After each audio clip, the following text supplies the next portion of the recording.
1976, allowance is made for fair use for purposes such as criticism, comment, teaching, education, scholarship, and research. Fair use is a use permitted by the copyright statute that might otherwise be infringing. Nonprofit, educational, or personal use tips the balance in favor of fair use.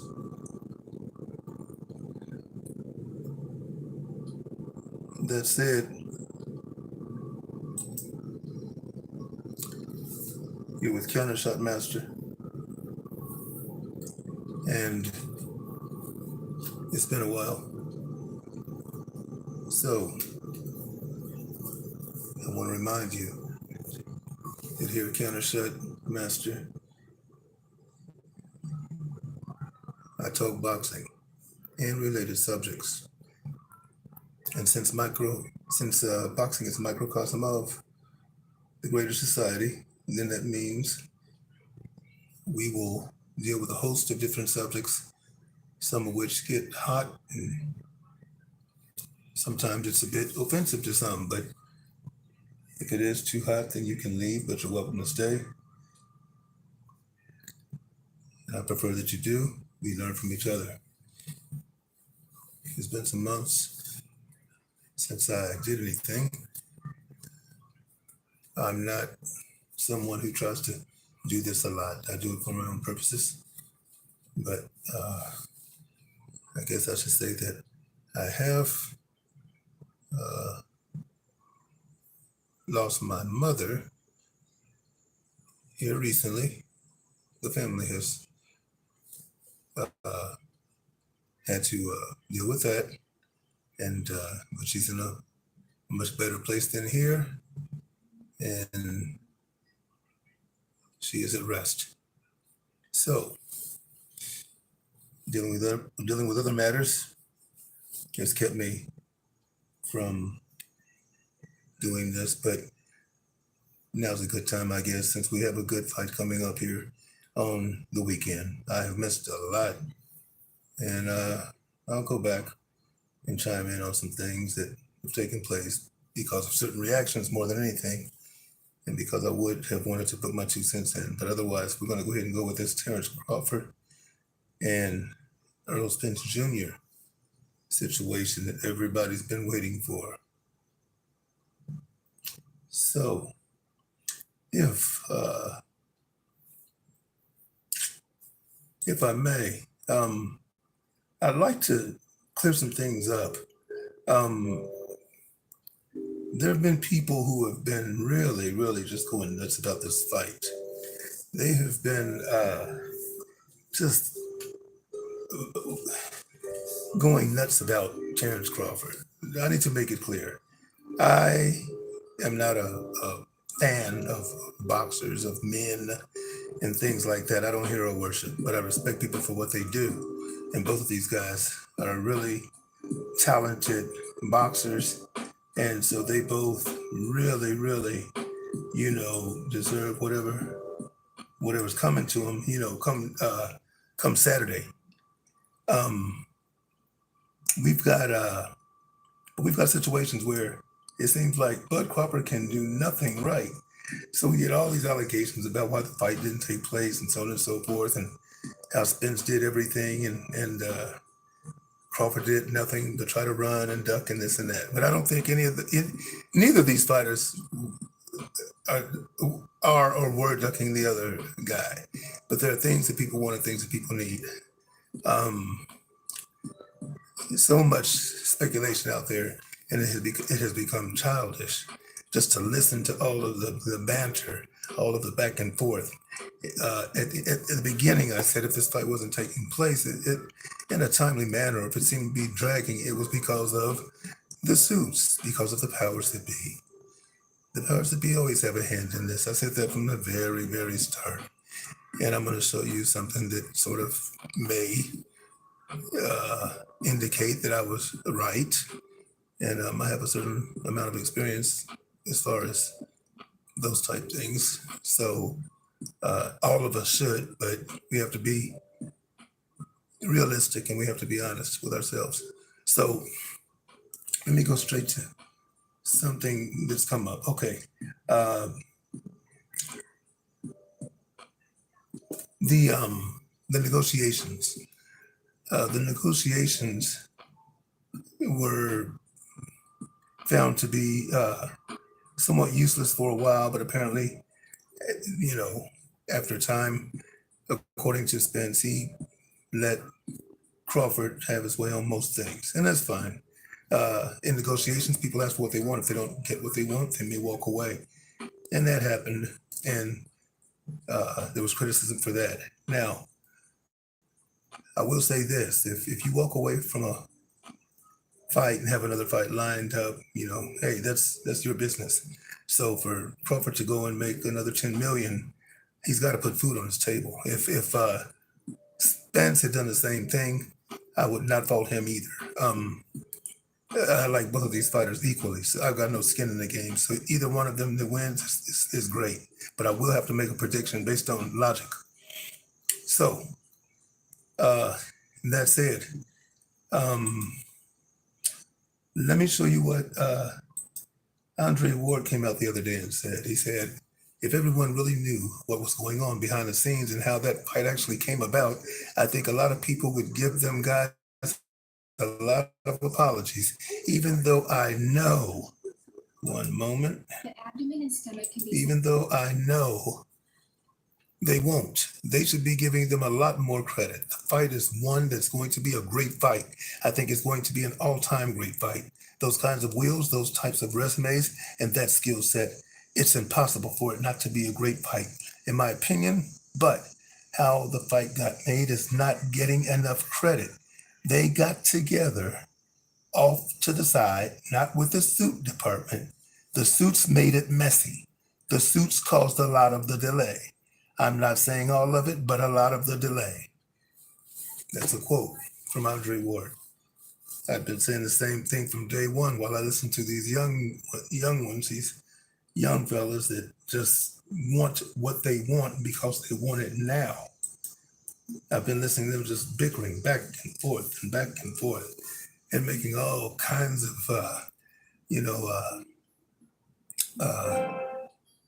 points that cannot be supported.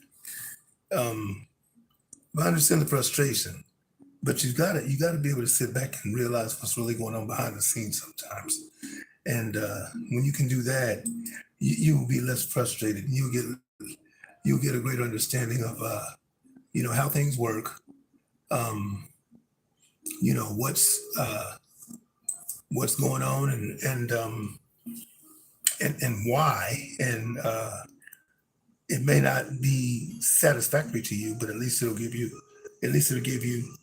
uh, uh, or should at least uh, lend itself to uh, giving you a bit of patience, so that when the fight does come around, because as I was saying for months and months and months, they will fight.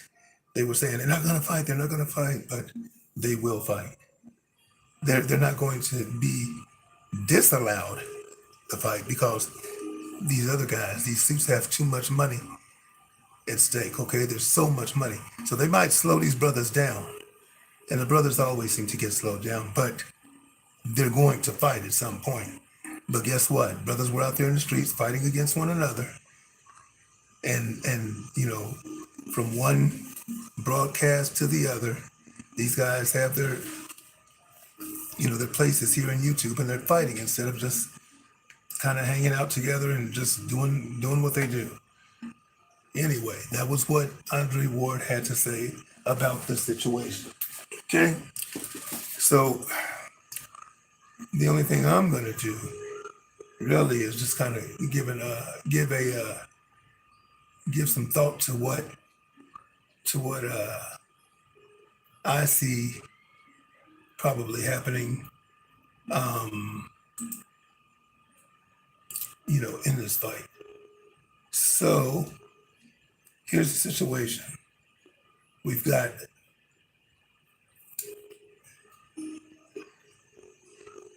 a big question as to who's going to win. You got those that are dead set on Crawford knocking out Spence and vice versa. And that's cool. that makes for a interesting fight. Everybody kind of, well, for the most part, people agree that it is pretty much a 50-50 fight. Anything can happen.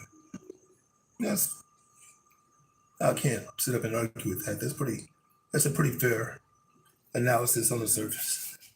So the only thing we can do is we can go with the eye test. We can go with statistics. We can go with whatever. But at the end of the day, let's just look at things from a physical aspect, and then uh, maybe mental, maybe a little psychological.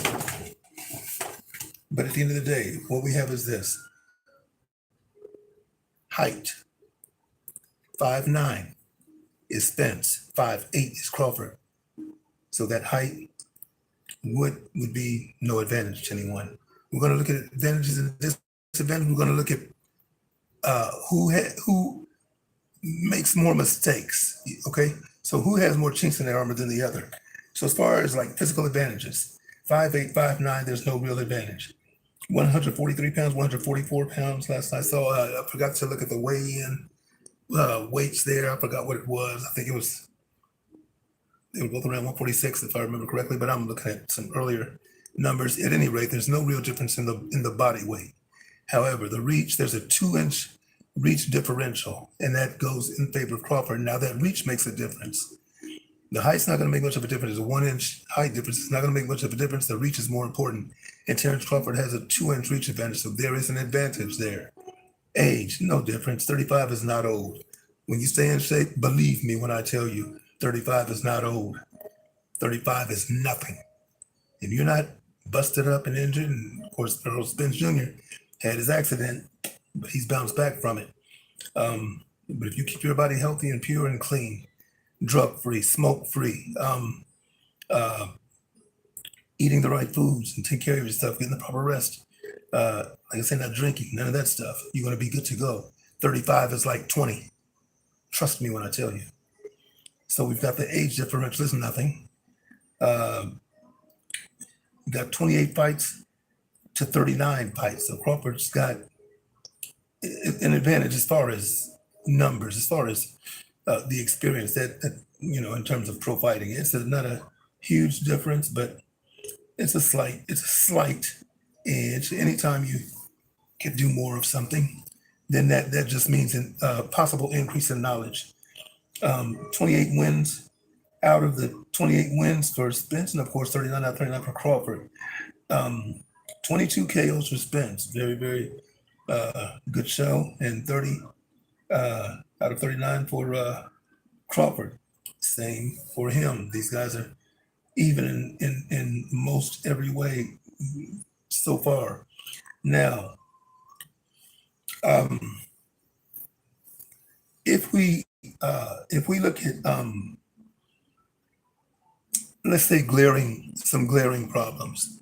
I don't want to get into things way deep, but if we just look into some of the problems that are really noticeable, really quickly, and I don't want to be long-winded with this. I'm dealing with situations of my own, so I don't want to stretch this out. But we're talking about things that are quickly, easily seen. I'll talk about a few things to look for here. I'm gonna start with Errol Spence Jr. One of the things that you may look at with Spence that could land him in a little bit of trouble are some of the basics, like taking too many steps backward when he's being attacked. Defensively, typically you're going to be taught once you take 2 to 3 steps back, especially after 3 steps, you probably want to go ahead and turn that corner, okay, or pivot out one way or the other. And Spence does have a tendency to be backed up all the way, straight back, all the way till he gets to the ropes. And then he'll either kind of push back and engage, or at that point, he'll then begin to move laterally. That's his way. That's how he tends to do it. But that type of thing can land you in trouble when the guy sees that that you're going straight back like that. It opens up a few opportunities. But again, for him, it's been working, and it may keep working. But on an elite level, and both of these guys are elite. Crawford may see something there that some of us might see as an opportunity to where he can he can give Spence a problem. Who knows? We'll find out. Now, also during the fight, Spence has a tendency to use his jab a bit too much when he's fighting on the inside. So when you're in close range fighting like that, especially like you're pretty much like in the phone booth, even in the pocket. When you're in the pocket, that's beautiful time for exchanges. When you see guys fighting in the pocket, you can see some of the, especially if they're both high level, you can see some beautiful exchanges and some just great work being done. But when they're at close range, basically in a phone booth, it gets a bit trickier, and it still can be great depending on the skill and talent of the guys and the intelligence. But but the thing is, at those ranges, a jab is ineffective. A jab is ineffective. Period. It's going to be nullified by hooks, uppercuts, short right hands, things like that. So while you're jabbing, you're probably going to get caught in a meat grinder. Okay, so I would get out of the habit of jabbing on the inside like that. It's just not good. You're going to get caught with something ugly. Okay, something else so that's a couple of things. Now, something else that sort of stands out with Spence is that he will unnecessarily fight at the shorter man's height. He did it with Garcia. He did it with uh, um, oh, who was that? Well, it doesn't matter. He does it. It's just what he does. He will you'll notice that he gets right in there and gets down low. And I understand he's a body snatcher, so he's going to be low regardless. But he's he has said he has many styles, and he's very versatile. And I don't have any reason not to believe him. But in a fight like this, it may not be best to just get in there, get down low, and just do the same thing, because that's also a problem. Everybody knows what Spence is going to do. Now the question is, it's worked. It's worked for him 28, 28 times, right? So what you going to do about it? I guess it's the question. What are you going to do about it? Well, Crawford might be able to do something about it. We don't know. So we know what Plan A is, but Plan B cannot be the same as Plan A. So just to get in there, get down low, and I know he mixes up the attack. Don't get me wrong, but we know what he wants to do. He wants to break down that. He wants to break you down, break you down, break you down. That may not be allowed for. So we have to see. But he doesn't necessarily stay at the height of the shorter man. So even if he is taller, it doesn't, or with a longer reach, it doesn't always give him the advantages that he could, capitalize from. Now, and this is something that, because I don't sit and watch every fight that's going on. I have noticed that he moves quite a bit in the direction of his opponent's power, but that right there is something. Assuming we can assume about that. This one is up in the air. But if you have an orthodox fighter, for instance, of course, the jab is the lead hand. Of course, the back foot is considered the power side. However, he might decide. So in his case, in Errol Spence's case, dealing with the orthodox fighter, you might assume that he's going to want to move to his right quite a bit of the time. But let's just say he respects the guy's hook more than he does the guy's straight right hand, then okay, he has reason to move in that direction if he's more comfortable with that, and if he feels like that keeps him, in a safer position, and he can work more effectively from that position, no problem. But it is kind of something to look for, and it depends. Again, that sort of depends on the circumstances. Um, so that's kind of up in the air, but it's something to consider. Um, he does have a tendency to lay into his opponent after he's delivered his combinations, and you got to be careful with that. Crawford has a wrestling background, and a lot of people may not understand what that means, but the training for wrestling is grueling. Those people are some of the most in shape people on the planet as well, just like MMA fighters, and the boxers that are in the know. Because I'm going to smash some myths either today or tomorrow or whatever, because I'm going to comment on that Inouye Fulton fight as well, and I'm going to piss some people off. But MMA fighters, wrestlers understand the conditioning process. Some boxers do too, but it's going to have to get better. Some are doing the right thing, and I'm going to tell you something. Terence Crawford understands. So to lean in and try to grab Crawford is going to be different than pretty much I know most of his other opponents. I don't know the history of all of Spence's opponents, but uh, Crawford was a pretty high level wrestler. You know, from what I hear, he was pretty doggone good. So, and I've watched him do some things. He knows what he's doing. Um, it's not going to be so easy to tie him up in that way, is my point. And he's going to turn you and turn you a lot. He doesn't mind showing his strength. I think he overdoes it sometimes, but he will show you his strength. Everybody thinks that Spence is stronger. I am not prepared to say that. I think that Crawford may be stronger than Spence just based on the lifting I've seen. The only thing that makes me say that I don't know is because I haven't seen all of what Spence is doing. I have seen enough of what Crawford is doing to know that he's very, very strong in the types of lifts that he's doing. They also bring power.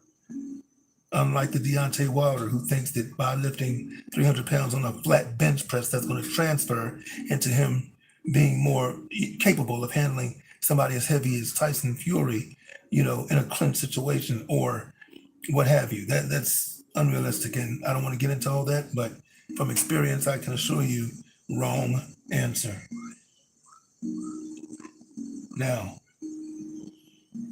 I already talked about the one-dimensional aspect of Spence's game. Not that he is a one-dimensional thinker, but everybody knows what he's going to do, which is pressure. And he's going to pressure you, and like he says, like they all say, break you down. But again, what if it's not allowed? What if somehow Crawford doesn't allow for that?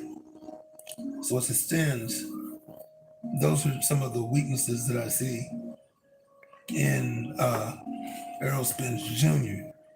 As far as Crawford's concerned, and that's not that much. It might seem like a lot. It's not that much, especially with several of those things being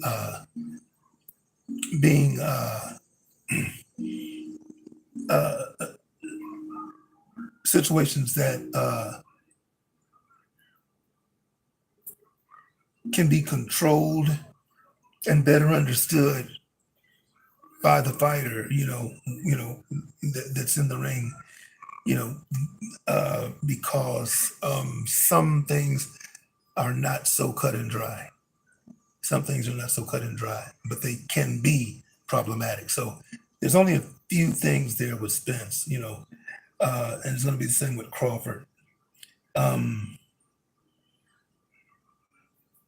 Crawford stays a bit closer to the center line when he's striking than some people are comfortable with. that really know, that really understand that you don't want to be on that line. You just don't want to be setting yourself up for a messed up day, getting countered, coming in, and but this is a game where you make a guy miss by millimeters sometimes not even millimeters. You make a man miss by allowing him to graze you. That's a miss. By allowing him to touch you and it seems flush, but you turn off of that and it's a nothing shot. It might look good, but it's a nothing shot, and so you can get your counter from that.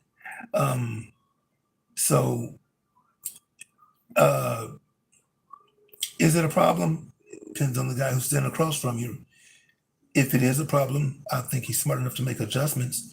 But in boxing, it can only, there are times when it might take one shot and one shot only, of course, and it doesn't matter anymore. Game over. You're finished. You're done. So, um, so with that, uh, you know, uh, we'll see what happens and how Earl Spence Jr. and his coach view that situation. Because Bud does get hit. They both get hit, and that's part of it. But Bud gets caught. He doesn't mind the exchange. You just got to be careful who you're doing that with. And I'm sure he assesses the situation first. However, it is what it is. A lot of times, Crawford has his hands. He fights with his hands down really low, and he's comfortable with that. As are many fighters, and you can be. But I personally think that once you get in close enough where you're in the pocket, if you're at range, right at your perfect jab range, especially if you have the longer arms like Crawford in this particular fight, it's one thing. But once you get in that pocket, I think you should be a little more wary of what it is your opponent might be able to do to you. Although he has great reflexes, as does uh, Spence, uh, but still, uh, those hands should begin to be up high. Or at least one of them. Depending on what type of defense you use. When you get in that pocket, he tends to carry those hands really low, and depends a lot on those reflexes right now. And of course, he can go both ways. He also, I see him shell up quite a bit. Where he'll get that high guard right quick. So, uh, but again, he still fights a lot with those hands low in the pocket. All right, now let's um let's look at a few things, very quickly. Um, we let's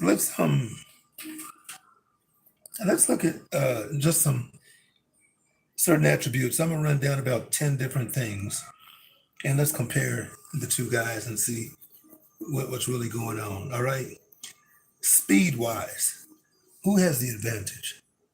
Is it Spence or Crawford? Well, I think Crawford's got a slight edge in speed. It's not by a whole lot, but if you go punch for punch, maybe it is. Um, Straight punches, for instance, there's not much difference at all. Now, when you get into the hooks and things like that, you can see a noticeable difference. Maybe that's by design. I don't know. Um,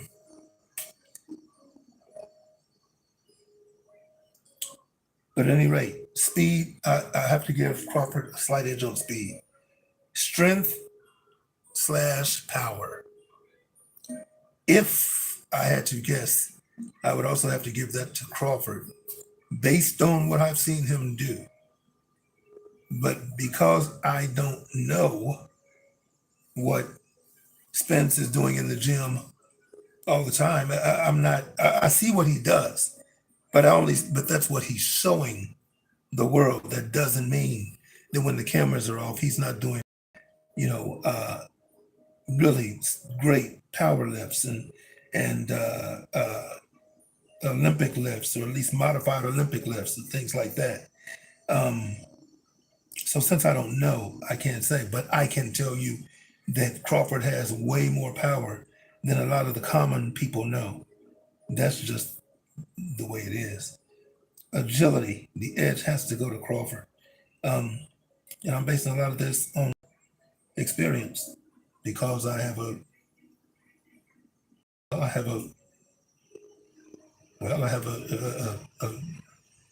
vast amount of knowledge in a number of different areas, particularly from the fitness standpoint, and even fighting, to be perfectly honest. But um, so when you deal with agility, um, I would have to give that to Crawford. I have seen Crawford, practicing his backflips and things like that on trampoline, and he's more sure-footed than Spence. Spence is not what I would call clumsy, but he just has a whole different method of movement, and it's not as clean, it's not as smooth, um, uh, and he's just not quite as sure-footed as Crawford. That's just the way it is. You might like that, you might not, but it's the truth.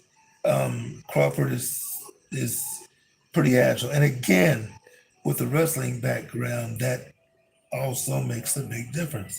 Stamina.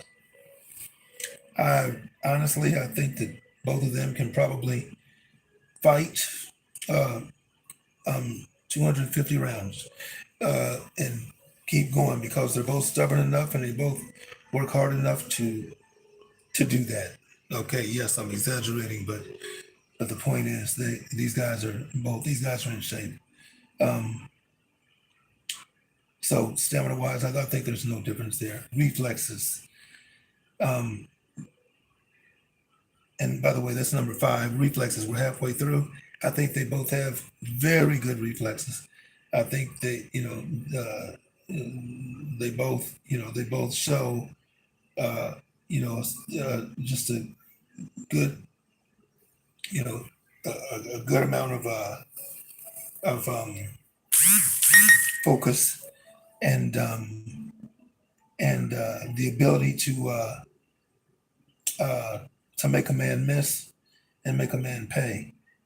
Um, Now, who has the better offense? Who's better offensively? Crawford or is it Spence? Well, we know what Spence does. We know what Crawford does. Crawford is going to mix it up. He does show, that he's capable of, going going from southpaw to orthodox, and um,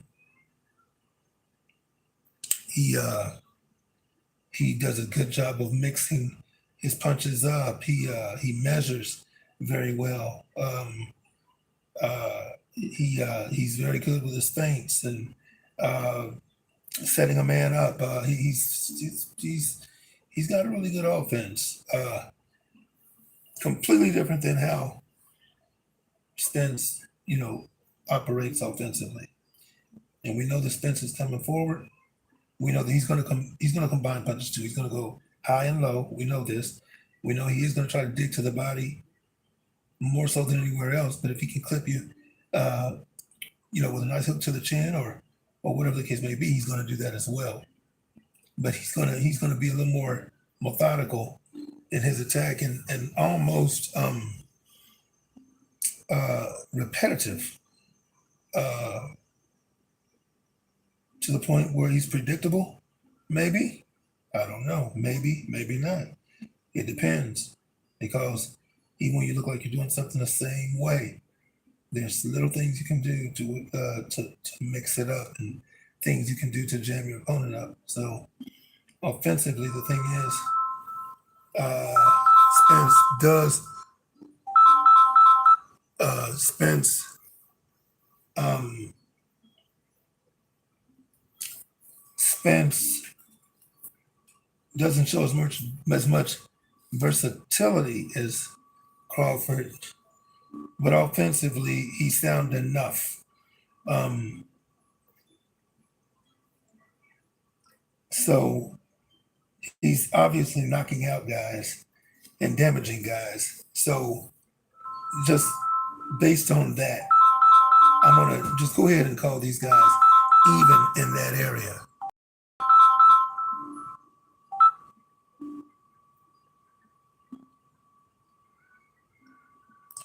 Now, defense.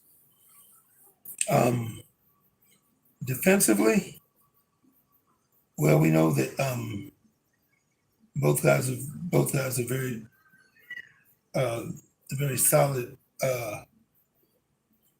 defensively. Even though they get hit at times, it's a fight. You're going to get hit. A lot of times, you will allow yourself to get hit to get something better. Um, I don't like the fact that Spence a couple of times had lost focus because of his mouthpiece, but I guess that's something that you know that's the situation that obviously occurred based on the fact that he had an accident and he lost his teeth. So he's fixed that problem hopefully by getting his custom made mouthpiece, and he won't have that problem again, feeling like his teeth got knocked out and goes looking for his teeth. Um, but their defenses are Spence's defense is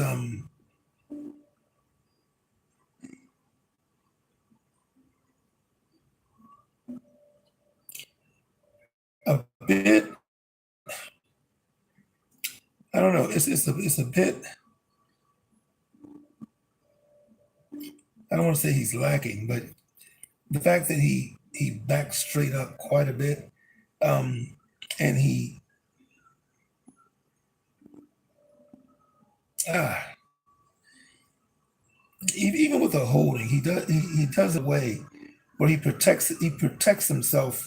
The way he does it, he protects himself pretty well at the same time when he's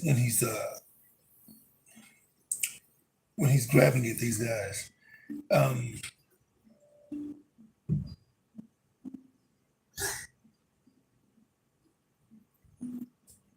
Crawford Crawford and also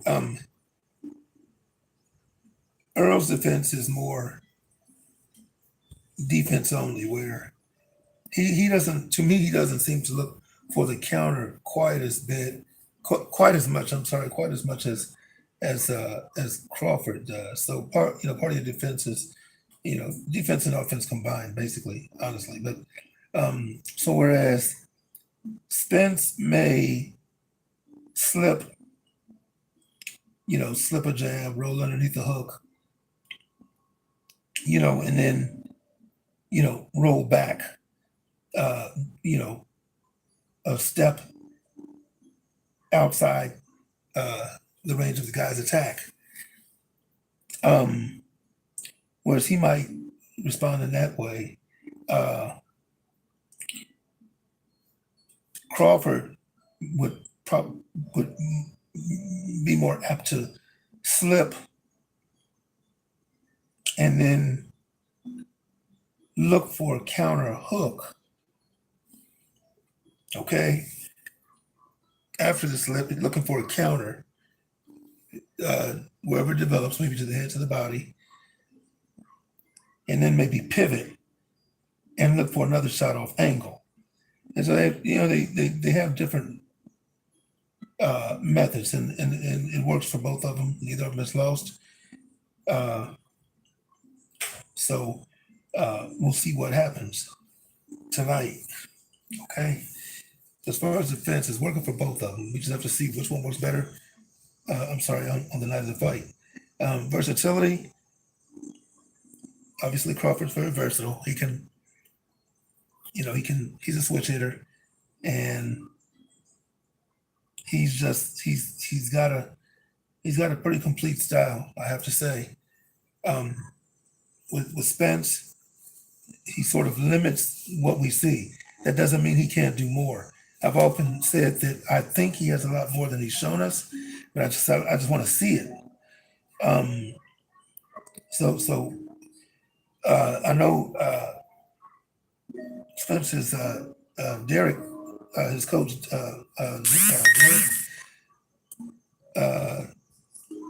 James said for instance, that switching to southpaw, there's some dumb stuff or whatever that it doesn't mean anything or it doesn't amount to anything, whatever the case may be. However, if a guy is a solid switch hitter, it does mean something because when you do switch up on a guy, that does change how he has to respond to certain punches, to every punch actually. So if he's mastered uh, both both orthodox and uh, southpaw style, then it actually does. Uh, that is an advantage when you are very good at it. When you're a true switch hitter. When you're a true switch hitter, not just a phony, but a true switch hitter. And again, simply put, if Spence is fighting and the man is orthodox, well, obviously, when Crawford jabs, that opens the door for, at the very least, for Spence to try the check hook. However, when Crawford switches to southpaw, now he's going to be looking for a check hook off of a straight left hand, and there is a difference there because the combinations are going to change up. It's going to be opposites. Okay, so now you can. I've heard him argue. Well, okay, well, when he switches to south, when he switches to, for instance, when he's fighting an orthodox fighter, or if Crawford is fighting an orthodox fighter, then I'll hear guys argue. Well, when he switches to southpaw, it's going to make it easier for them to connect with the right hand. Um, it's like, okay, maybe not, um, because he knows what he has to look for when he does the switch. Either way, both guys have to make changes when that occurs. But the guy that smoothly transitions from one to the other, hey, he does give himself some advantage. Now, if the opponent is uh, just as good at seeing the switches all the time and being able to thoughtlessly uh, handle multiple switches without being phased, more power to him. All right. When you deal with ring generalship, I'm going to call the guys even because both of them, regardless of how, both of the guys tend to dictate the fight. Even when the other guy thinks he might be dictating, he usually isn't. As far as ring generalship, I think that both of those guys are pretty even in that regard. Number 10 is intelligence. I think they're pretty close intelligence. Uh, who knows? Um, who knows which one is the most intelligent? I couldn't tell you that. Um, I'm not gonna sit up here and act like I know that, but uh, because they both find a way to win every time, and that in itself is enough to let you know that they're not playing around. They're not some dumb gladiators, as George Foreman might say. Shout out to George Foreman. Um, you know, Terence Crawford got a lot of criticism for this guy, uh, Avanesian, when he fought, when Crawford fought that guy. When they were trying to negotiate the fight, there was a lot of criticism there. I finally took a look at that fight to see about this David Avanesian person, and it was interesting to me. This guy's Armenian, He had 29 fights, uh, 3 losses, 1 draw, 17 KOs. Not a bad record. Um, but what I noticed was, as I looked at this guy, I wondered to myself, did they find this guy because even though he's not a southpaw, he approaches the fight very similarly to uh, Errol Spence Jr. So we know that Errol Spence Jr. is a southpaw. I know. But if you look at Spence and you see, and when I talk about balance and things like that, you see how he looks. I'm not saying that he's sloppy or anything like that, but his technique is very different. And his if you look at his movement, I was an athlete for many years. The thing is this: it's different. Okay, he's not as sure-footed as Crawford, but he gets the job done. He's still where he needs to be. But if you look at him and you look at his attack,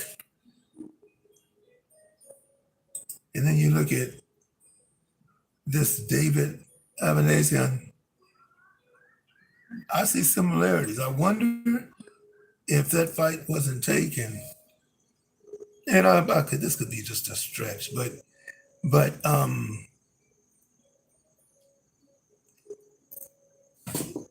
this is similar. This guy has similar movement to Spence, and he'll go after the body in much the same way as well. See if we can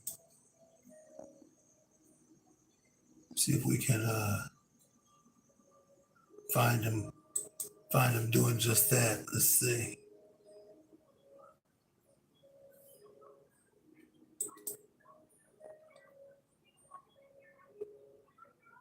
So at any rate, moving in with the high guard, slip body, kind of a little bit of a wider stance, which is another thing.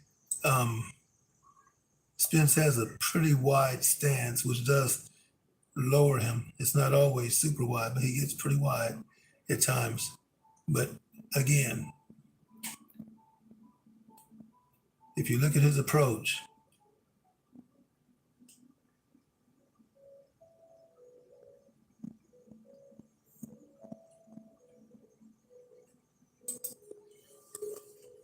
I'm just saying there's some similarities there.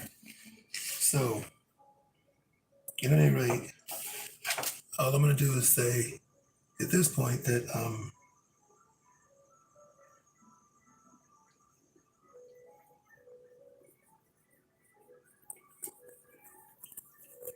as far as who's going to win this fight, people talking about Crawford looks scared and looks nervous and this and that. Neither of these guys look scared or looks nervous at all. Neither of these guys are that. They're both ready. They both want to fight, and they're going to get it on. It's going to be a war, as far as I'm concerned. It's going to be a war, period. And I think we get our money's worth. If I had to make a prediction, because I have to go out on a limb here and say what I think. If I were forced to make a prediction at this point, if I'm looking at just everything from a technical standpoint, which I'm going to do, just from a technical standpoint, because we can't measure heart completely. Obviously, we can measure it to a degree. From a technical standpoint, I'm going to have to say that Crawford has an advantage here, a slight advantage. And somebody's probably going to get clipped in this fight, and maybe both of them. It could end in a knockout. I mean, it could end up in a knockout. It could end up a draw. It could end up any kind of way. But I kind of think that somebody's getting clipped. Somebody's going to get knocked down and maybe even knocked out. But because both of these guys are really great finishers, I could see Crawford knocking down uh, Spence probably before Spence doing otherwise, because only because Crawford fights so well moving backwards, and he has the explosive power to turn over punches from very short distances, um, and properly place them. And since he has a lot of core strength, he's able to knock guys down. All you have to do is look at some of the short punch he used to put Brooke all up in the ropes, and what he did to him. Well, Amir Khan was he set him up with something totally different. Uh, um, However, with even with Sean Porter, that was a short hook. He has the ability to to catch you coming in. He's going to bait you first, and then you never see it coming, and he cracks you. So um, with him being able to walk people in like that, I would think that he could probably make that happen first. So to go ahead and kill this, I'm giving the advantage to Crawford. Early on, I had Spence, and I'm gonna tell you why. Because I can't stop thinking about the Floyd Mayweather sparring. What Floyd Mayweather had to say about Spence and what other people had to say about that sparring makes me really wonder, what else does Errol Spence Jr. have? And that can be a factor. That is the X factor. That is the X factor. On paper, Bud has enough advantages to win the fight, possibly by a knockout. But again, there's that X factor. I wish I could have been a fly on the wall to see what happened in the sparring between Errol Spence Jr. and Floyd Mayweather Jr., but I wasn't. So that's gonna be with me. But if I were forced to state who's gonna win this fight, then I'm going to say Terence Crawford gets this fight. If it goes to the scorecards, I don't have any faith in scorecards ever, but we'll see what happens. But I think it could be by stoppage, though. But I believe he'll probably get a knockdown or two. We'll see what happens. But I have to give a slight advantage to Terence Crawford in this fight, and that's what I'm going with. That's what I'm going with, and it's simply based on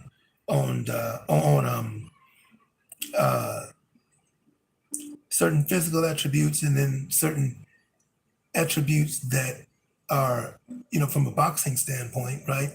For boxing fundamentals, discipline, this and that and the other, so on and so forth. Obviously, like I say, athleticism. When you deal with a mindset, neither of these guys can be shaken. They both have strong minds, and they both have they're both very fearless, uh, uh, and you know, so it will be a war. It will be a war, and that's really all that I have to say about it. I think Crawford. I think it might be slight advantages, but I think that Crawford probably can pull this off. He's pretty tough. He's a pretty tough dude. But like I said, so is Spencer. There's that X factor. So I might be wrong, but I have to say, based on what I'm looking at, I have to say Crawford at this point. So what do y'all think? Um, I'm going to kind of go back in time a little bit and take a look at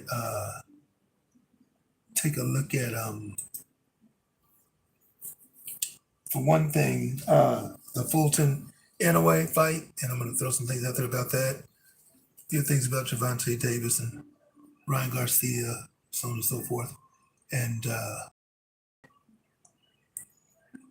take it from